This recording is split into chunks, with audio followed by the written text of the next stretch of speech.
নমস্কার। স্বরচিত একটি গদ্য কবিতা পাঠ করছি। কবিতার নাম সাময়িক ভুল। মিতা খুব ভোরে উঠে এক কোচর শিউলি ফুল কুড়িয়েছে। তার অর্ধেক কোচরে রেখে বাকি অর্ধেক একটা কচু পাতায় মুড়ে চকের বাড়ি ঢুকলো। পিসি, ও পিসি, ও এলা পিসি, কোথায় গেলে? এই দেখো কত শিউলি ফুল এনেছি, বেদি সাজাবে না? সোম জানলাটা খুলে, কে কে ওখানে? মিতা বলল, আমি সোম দাদা, আমি মিতা, বলে চণ্ডীমণ্ডপের দিকে গেল।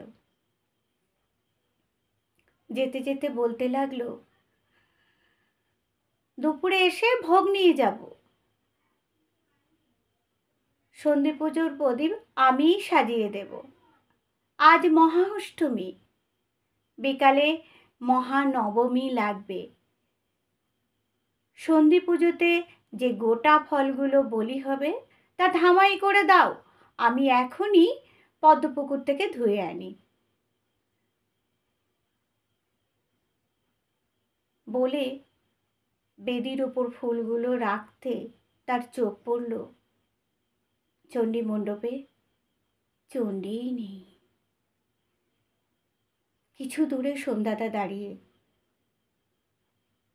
সন্ধ্যাদার দিকে মুখ তুলে তাকাতেই দেখল সন্ধ্যাদার পরনে কাছা। মিতা বলে উঠল, বুঝেছি, আমি সব বুঝে গেছি, বলেই এক ছুট লাগালো। তার কোচরের ফুলগুলো ছড়িয়ে পড়তে পড়তে গেল। সোম কিছুক্ষণ স্তব্ধ হয়ে ভাবতে লাগলো, বিয়ের বেশ কয়েক বছর পর মিতা বাপের বাড়ি এসেছে।